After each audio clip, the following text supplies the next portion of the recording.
이 시간 함께 묵도하심으로써 2020년 8월 9일 주일 예배를 하나님 앞에 올려드립니다.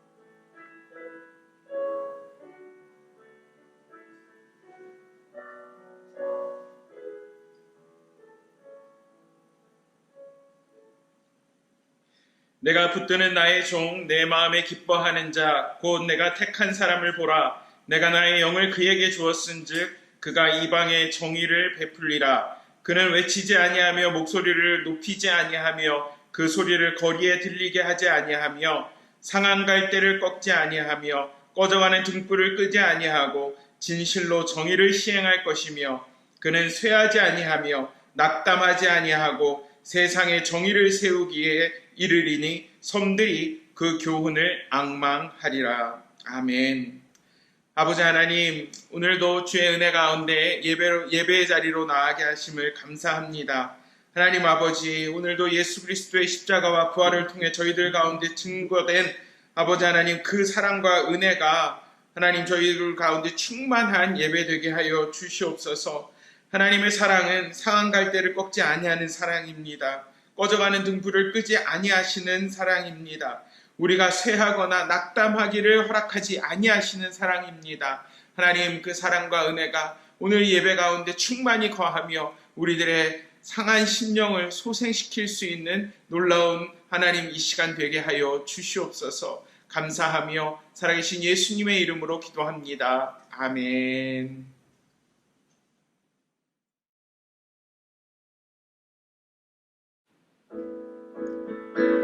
이 시간 함께 찬양하면서 나아갑니다. 죄에서 자유를 얻게 하네. 죄에서 자유를 얻게 하네. 보혈의 능력 주의 보혈 시험을 이기고 승리하니 참 놀라운 능력이로다. 주의 보혈 능력이 주의 피 믿으오. 주의 보혈 그 어린 양의 매우 귀중한 피로다. 육체의 정욕을 이길 힘을 보혈의 능력 주의 보혈 정결한 마음을 얻게 하니 참 놀라운 능력이로다. 주의 보혈 능력이 또다. 주의 피 믿으오. 주의 보혈 그 어린 양의 매우 귀중한 피로다. 눈보다 너에게 밝히는 것 보혈의 능력 주의 보혈 부족한 모든 것 밝히시니 참 놀라운 능력이로다. 주의 보혈 능력이 또다. 주의 피 믿으오. 주의 보혈 그 어린 양의 매우 귀중한 피로다.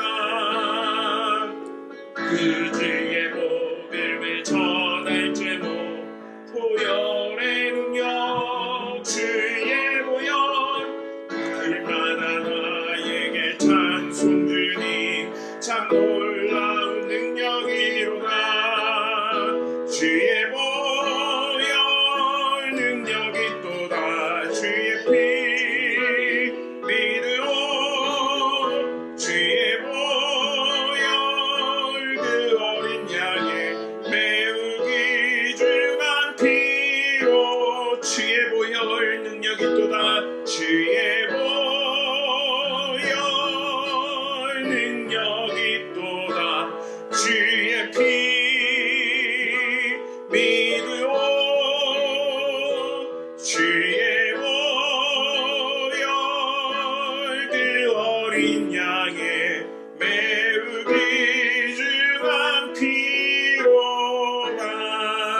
주님을 찬양하오니 주님을 찬양하오 주님을 경배하오니 주님을 경배하오니 왕이신 예수여 오셔서 좌정하사 다스리소 주님을 찬양하오니 주님을 찬양하오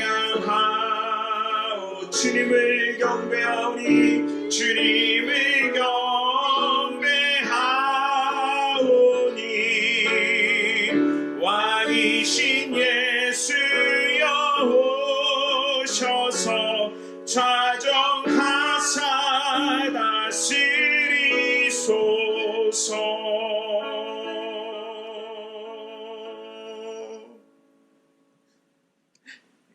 오늘 함께 나눌 하나님의 말씀입니다. 신약성경 마태복음 3장 전체 말씀을 다룰 텐데요. 봉독하는 것은 11절 한 절의 말씀 봉독하도록 하겠습니다. 마태복음 3장 11절입니다.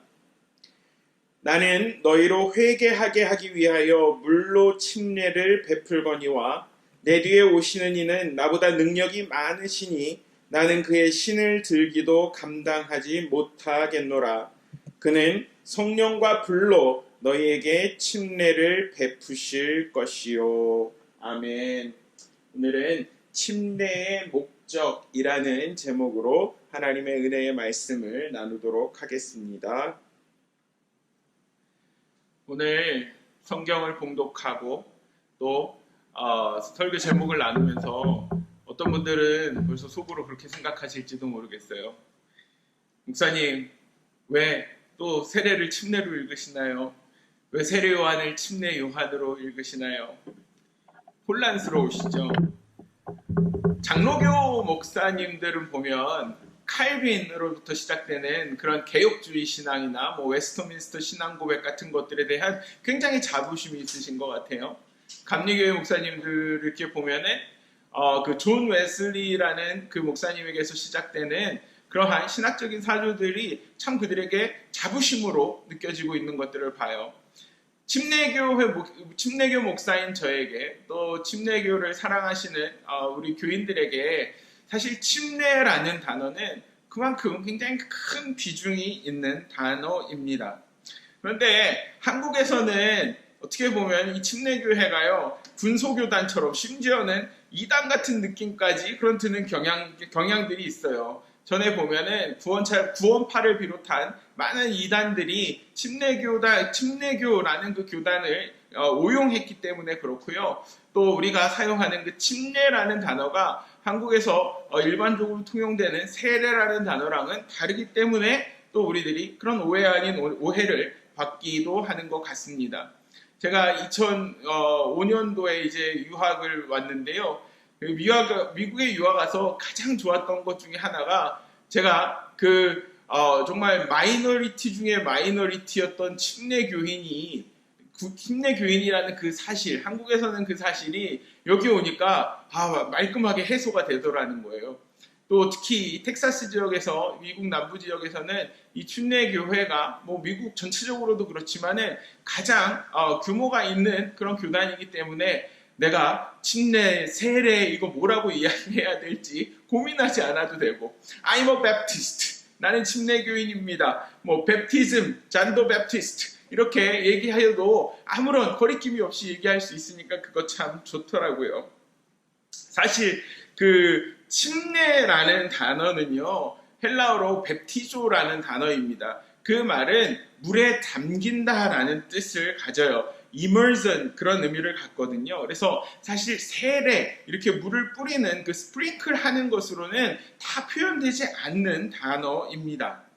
이 침례교회 교인들은요 다른 그 무엇보다 성경의 권위를 굉장히 중요하게 생각을 합니다.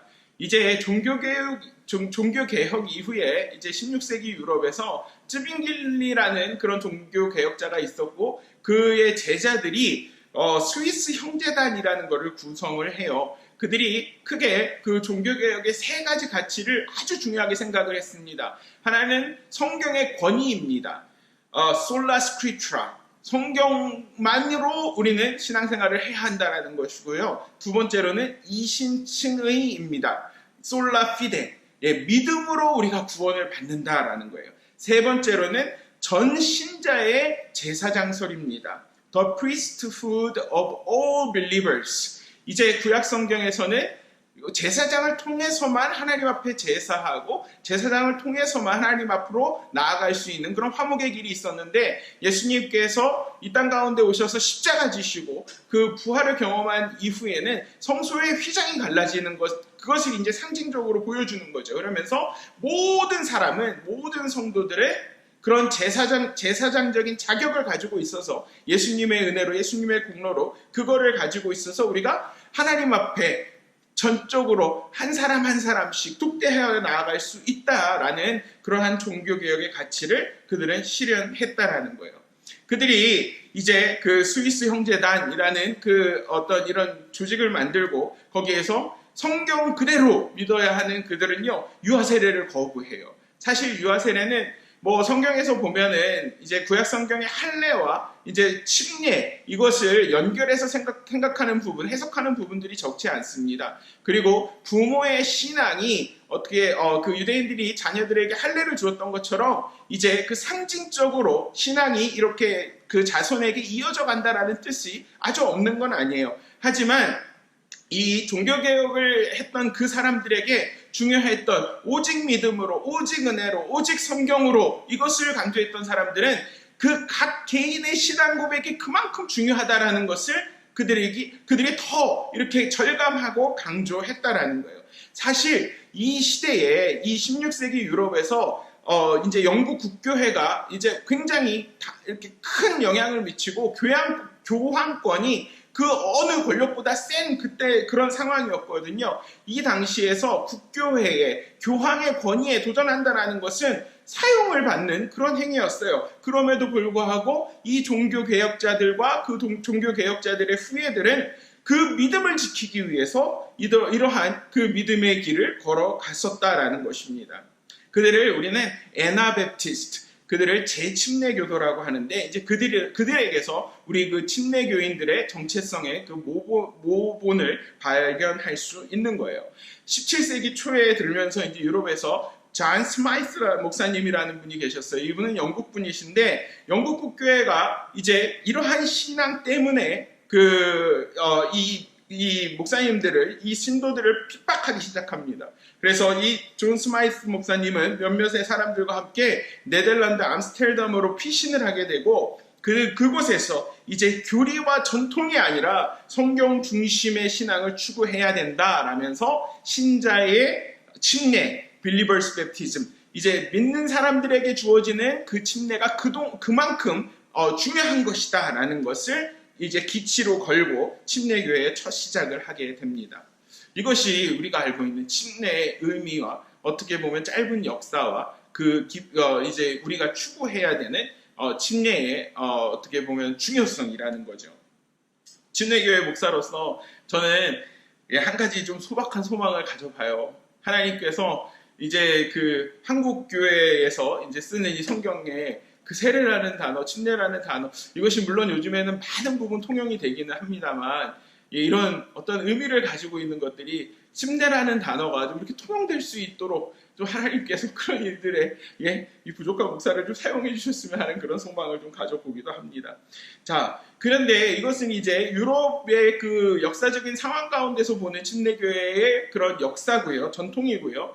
이제 침례교회의 신앙이 그 오래전부터 신약 성경부터 계승되어 왔다라고 보는 그런 입장이 있는데, 그 계승론을 따르는 사람들에게 그 침례교회의 뿌리는 침례 요한으로부터 발견을 하게 됩니다.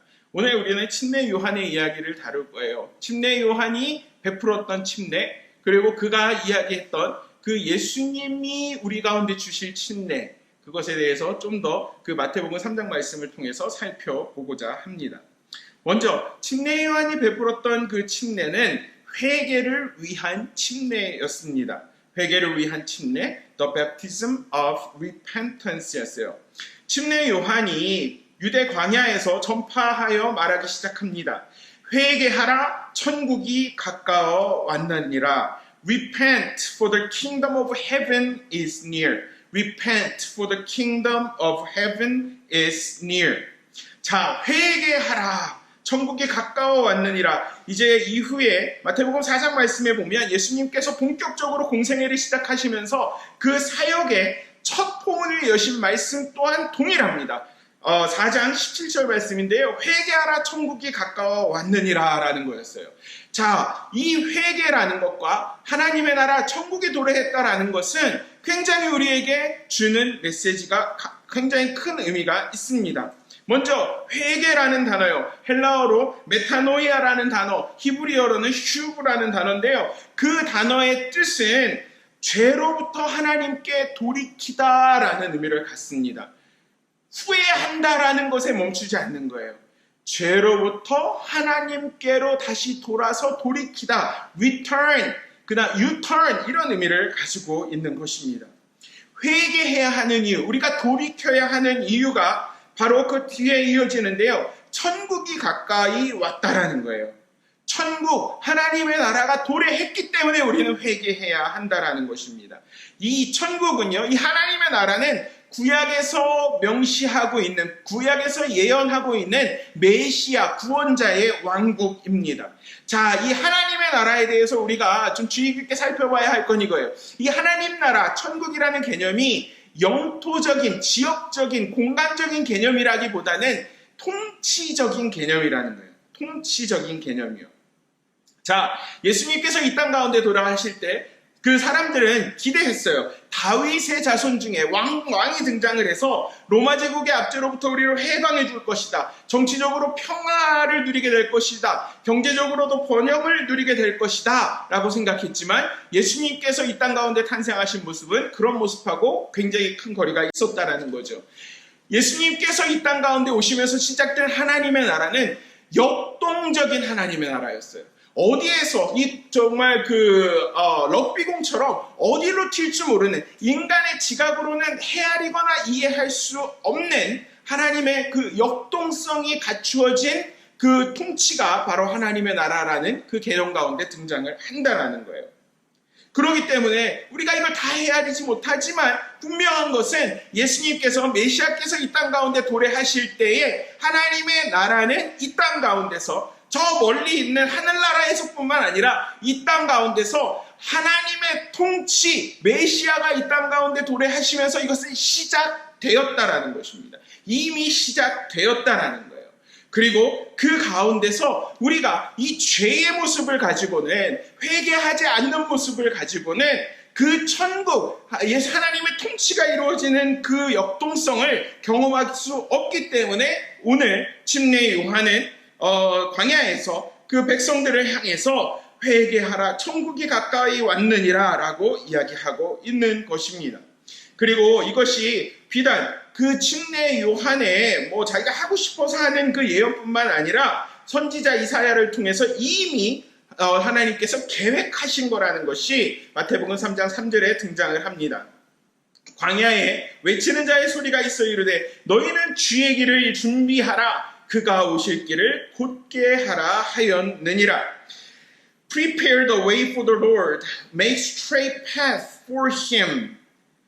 사도 이 침례 요한이 했던 그 일이 예수님께서 이 땅 가운데 오시는 그 길을 준비하는 거였다라는 거예요. 회개를 선포하고 하나님의 나라가 도래한 것을 사람들에게 증거하는 것이 바로 예수님께서 이 땅 가운데 오심을 준비시키는 그러한 일이었다라는 거예요. 주의 길을 준비하는 것, 다시 강조하지만 회개하는 것입니다. 하나님의 통치를 경험하는 것, 그것이 바로 그 침례 요한에게 주어졌던 사명이라는 것입니다. 구약의 율법 시대가 마감이 돼요. 신약에 이제 은혜의 시대가 열립니다. 그런데 그 은혜의 시대의 포문을 연 것이 바로 침례 요한이었고, 침례 요한이 했던 일은 회개의 메시지의 선포를 통해서 하나님의 나라, 하나님의 통치가 시작되었음을 사람들에게 선포하는 것이었습니다. 그때의 사람들의 반응을 보세요. 5절과 6절입니다. 이때에 예루살렘과 온 유다와 요단강 사방에서 다 그에게 나와 People went out to him from Jerusalem and all Judea and the whole region of the Jordan.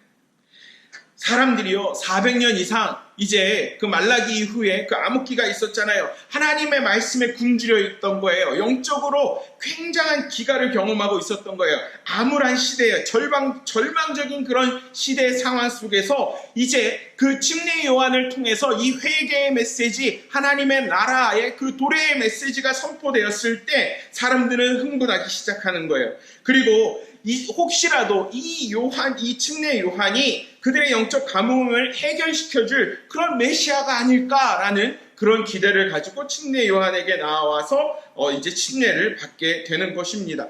그 침례 요한에게 나왔던 사람들이 했던 행위들을 보세요. 6절이에요. 자기들의 죄를 자복하고 요단강에서 그에게 침례를 받더니 confessing their sins, they were baptized by him in the Jordan River.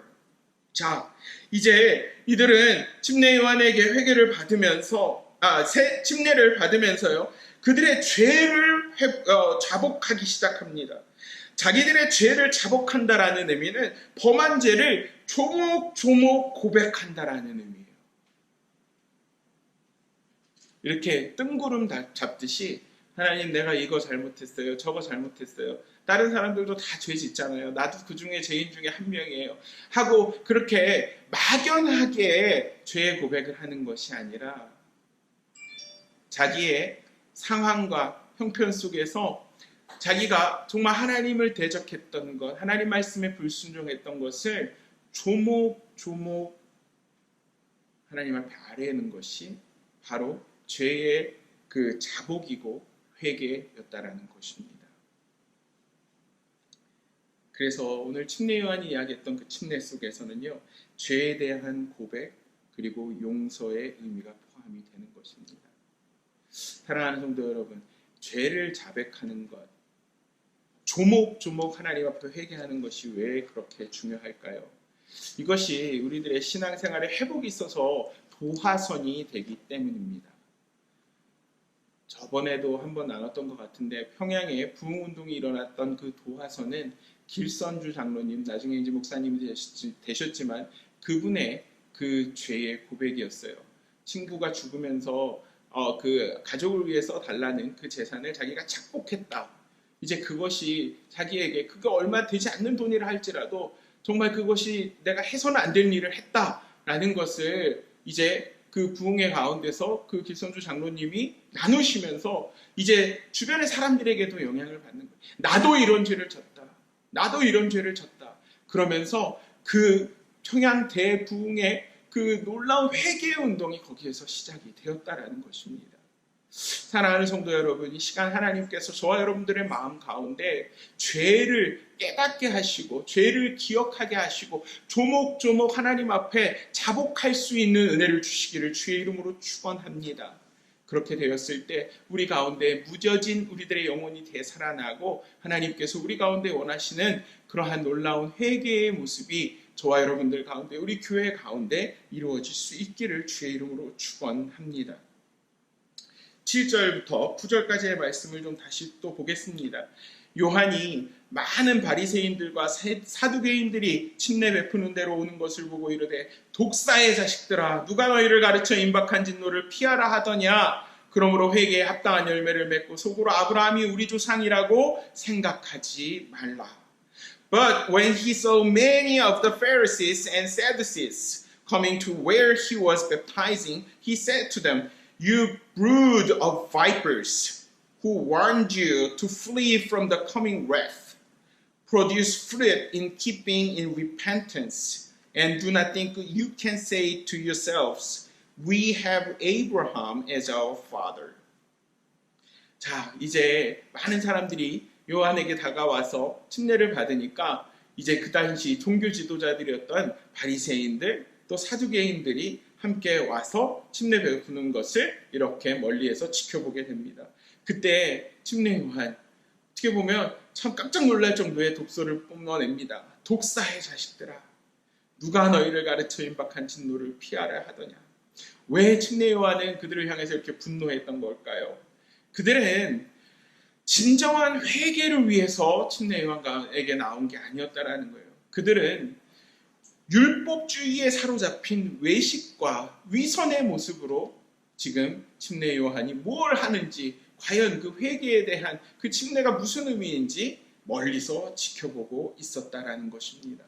그들의 행위는 어떻게 보면 율법을 지키는 행위였을지 모르겠어요. 하지만 그들의 마음은 이미 하나님께서 원하시는 하나님의 그 디자인에서 많이 떨어져 있었다라는 것입니다. 침례 요한은 그거를 본 거예요. 그들은 속으로 생각했어요. 회개하지는 않으면서 아브라함이 우리 조상이다라고 생각하는 거예요.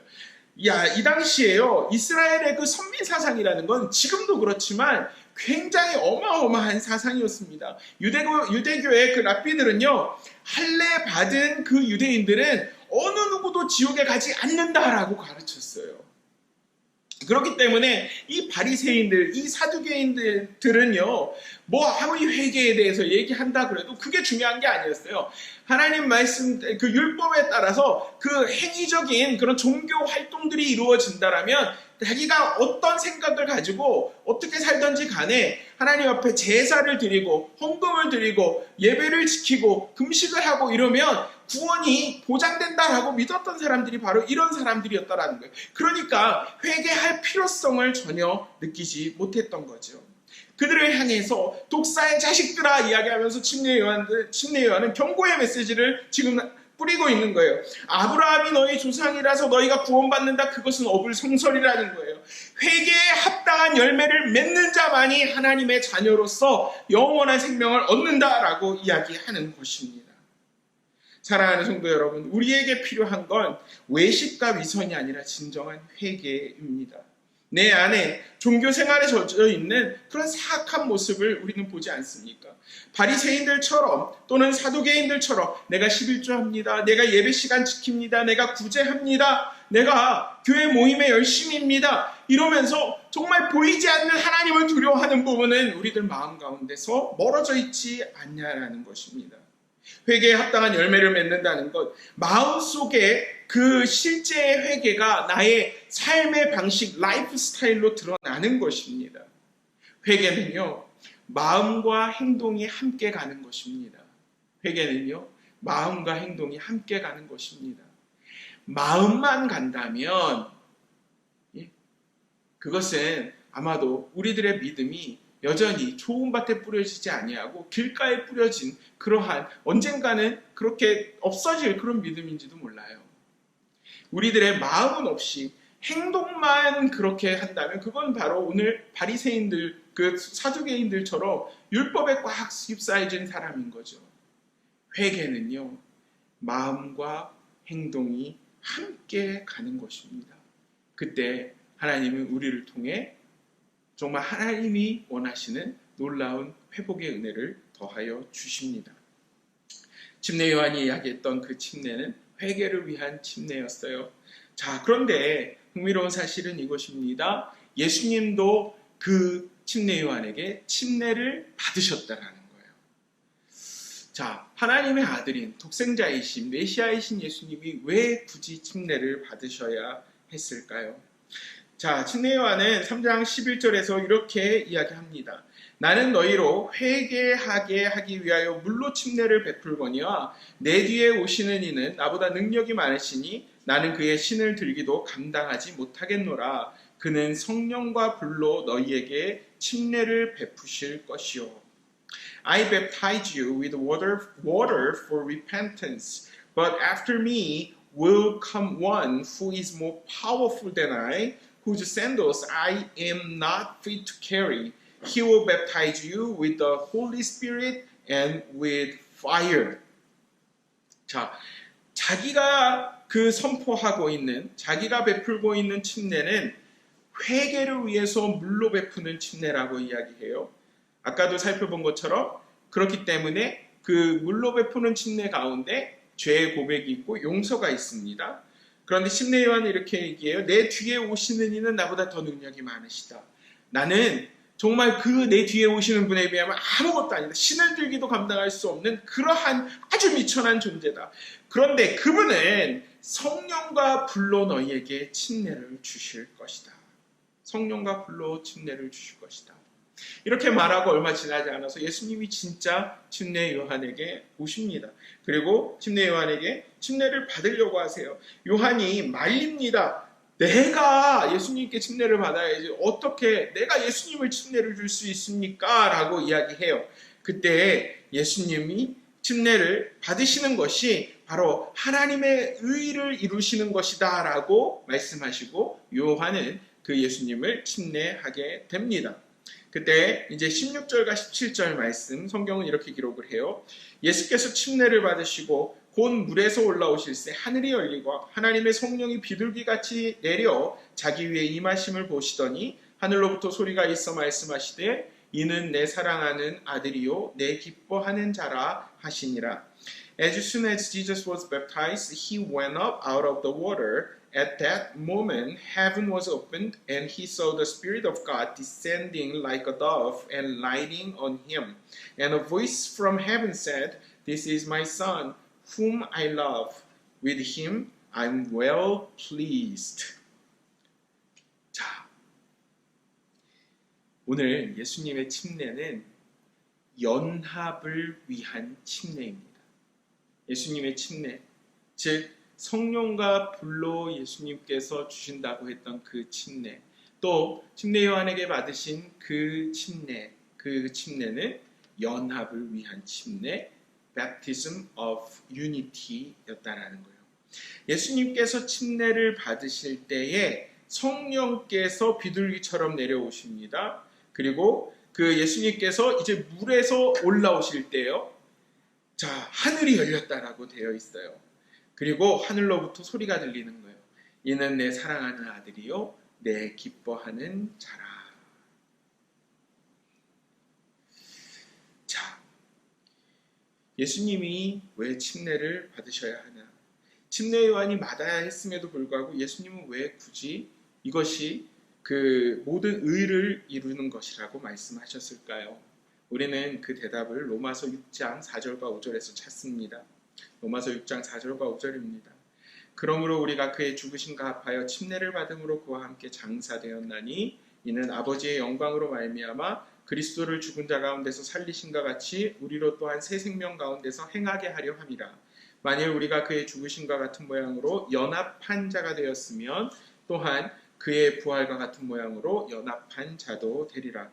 We were therefore buried with him through baptism into death, in order that, just as Christ was raised from the dead through the glory of the Father, we too may live a new life. If we have been united with him like this in his death, we will certainly also be united with him in his resurrection.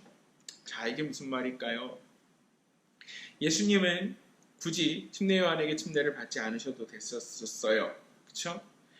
왜냐하면 침례 요한의 침례는 회개를 위한 침례였기 때문에 그렇습니다.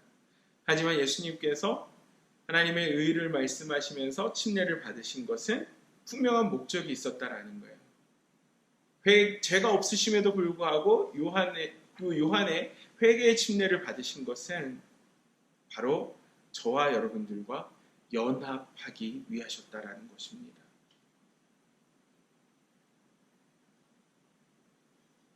침례는 침례 받는다고 해서 그 순간에 우리가 구원을 받고 그것은 아닙니다.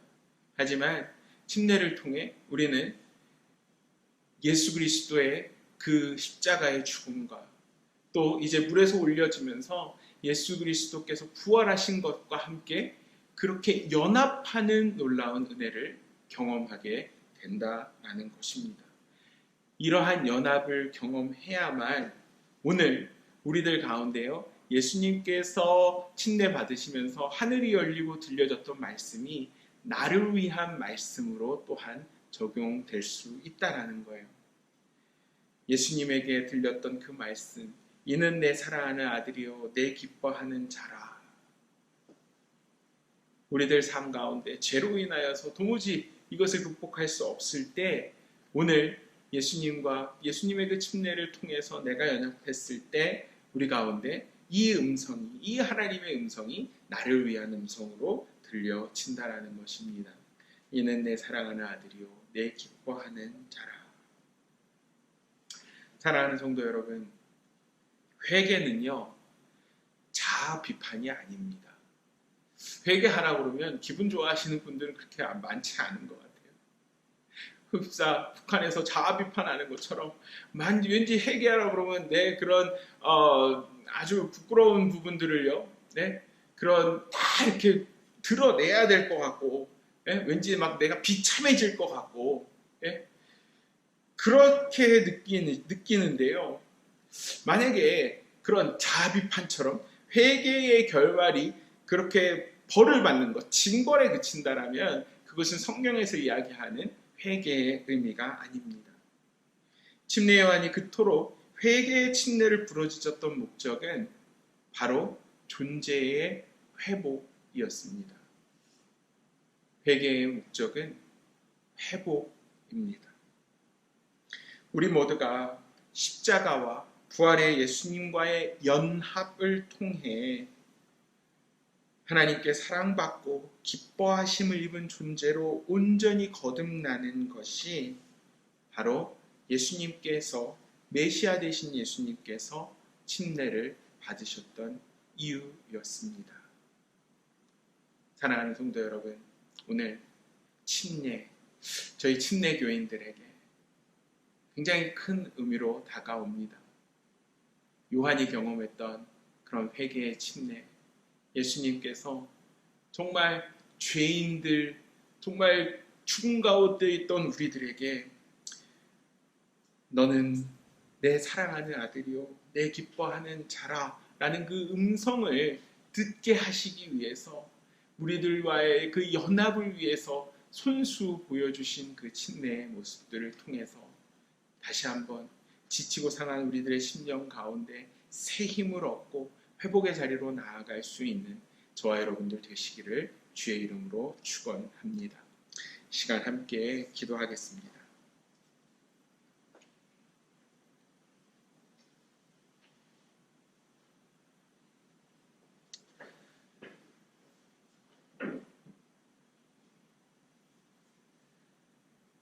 (2000년) 전 침례 요한을 통해 또 예수님의 그 입술을 통해 선포되었던 회개하라 천국이 가까웠느니라 라는 그 메시지는 지금도 우리들의 심령 가운데 들려져야 하는 그 메시지임을 우리들 믿습니다. 아버지 하나님, 우리로 하여금 우리들의 죄가 생각나게 하시고 하나님 정말 우리들의 그 잘못된 것 하나님 앞에 온전히 순종하지 못하는 것들을 조목조목 하나님 앞에 자복할 수 있는 은혜를 더하여 주시옵소서. 하나님, 우리가 온전한 회개를 이룰 때에 하나님께서는 우리들의 존재를 회복시키시고 하나님 정말 주의 길을 준비하게 하시는 그런 존재로 우리 한 사람 한 사람 또 우리 교회를 하나님 준비시켜 가시는 줄 믿습니다. 아버지 하나님, 우리 교회가 정말 이런 소망 없는 세대, 하나님 지치고 피곤한 이 세대를 향하여서 정말 그 회개의 메시지가 절망과 심판의 메시지에 그치는 것이 아니라 회복과 소망의 메시지라는 것을 하나님 정말로 들고 나아갈 수 있는 우리 교회요, 우리 성도들 될 수 있도록 도와주시옵소서. 아버지 하나님, 예수님은 굳이 침례 받으시지 않아도 되는데 침례를 받으셨습니다. 그 목적은 우리들과 연합하기 위함이었습니다. 아버지 하나님, 예수님께서 침례 요한에게 침례를 받으시면서 이는 내 사랑하는 아들이요 내가 기뻐하는 자라라는 그 하나님의 음성이 하나님 우리 모든 한 사람 한 사람의 영혼 가운데 들려지기를 원하시는 소망임을 믿습니다. 아버지 하나님, 정말 저희들이 오늘도 예수 그리스도의 죽음과 함께 예수 그리스도의 부활과 함께 연합한 자들이 되게 하여 주시고 아버지 하나님, 그 연합의 기쁨 속에서 하나님 예수 그리스도와의 그 연합의 하나님 그 놀라운 비밀 속에서 나의 존재를 발견해가고 나의 영혼의 회복을 경험할 수 있는 우리 교회요, 우리 성도 한 사람 한 사람 되게 하옵소서. 감사하며 살아계신 예수님의 이름으로 기도합니다. 아멘.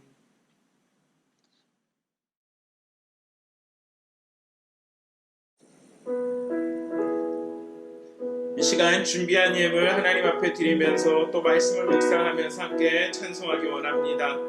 지난주에도 드렸던 찬송인데요, 다시 드릴게요. 예수 나를 오라 하네.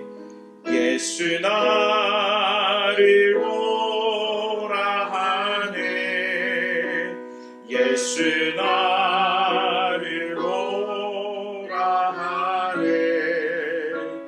어디든지 주를 따라 주와 같이 가려네. 주의 인도하심 따라 주의 인도하심 따라 어디든지 주를 따라 주와 같이 가려네. 겟세마네 동산까지 주와 함께 가려 하네. 피땀 흘린 동산까지 주와 함께 가려네. 주의 인도하심 따라 주의 인도하심 따라 어디든지 주를 따라 주와 같이 가려네. 주가 크신 은혜 내려 나를 항상 돌보시고 크신 영광 보여주며 나와 함께 가시네. 주의 인도하심 따라 주의 인도하심 따라 어디든지 주를 따라 주와 같이 가려. 주의 인도하심 따라 주의 인도하심 따라 주의 인도하심 따라 어디든지 주를 따라 주와 같이 가려네.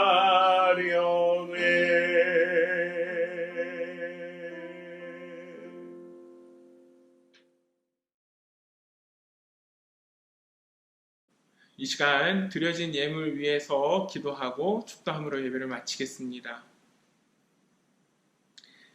하나님 감사합니다. 오늘도 저희들의 삶 가운데 필요한 모든 것들을 공급하여 주시니 감사합니다. 하나님 넉넉할 때도 또 때로는 궁핍할 때도 하나님 앞에 정말로 모든 소유가 주님의 것임을 인정하며 나아갈 수 있는 우리 성도들 되기를 원합니다. 하나님 그 인정과 감사의 마음 속에서 오늘 주님 앞에 드려지는 예물 기쁘게 받아주시고 하나님 이 예물을 드린 손길마다 이 땅이 줄 수 없는 놀라운 축복과 놀라운 평안으로 더하여 주시옵소서. 그들의 가정과 그들의 기업과 그들의 자녀들이 하나님 아버지요 구별된 놀라운 축복을 경험할 수 있도록 아버지 하나님 함께하여 주시옵소서. 오늘도 예배를 위해서 섬기는 손길 가운데 함께하여 주시고 아버지 하나님 또한 이 예물과 이 헌신들이 하나님 나라의 놀라운 열매로 결실될 수 있도록 주여 함께 하시옵소서. 감사하며 살아계신 예수님의 이름으로 기도합니다. 아멘. 지금은 우리 주 예수 그리스도의 은혜와 아버지 하나님의 크신 사랑과 성령님의 교통하심이 이제 침례 요한을 통해 또 예수 그리스도의 그 침례를 통해 우리 가운데 보여진 그 침례의 목적, 우리로 하여금 회개케 하고 예수님과 연합하게 하여서 우리들의 존재의 회복을 이끄시는 하나님의 놀라운 은혜를 바라보고 오늘 하루도 그분과 연합하기로 결단하기는 회개하기로 결단하는 한 사람 한 사람의 심령 가운데 지금부터 영원토록 함께 하시옵기를 간절히 축원하옵나이다. 아멘.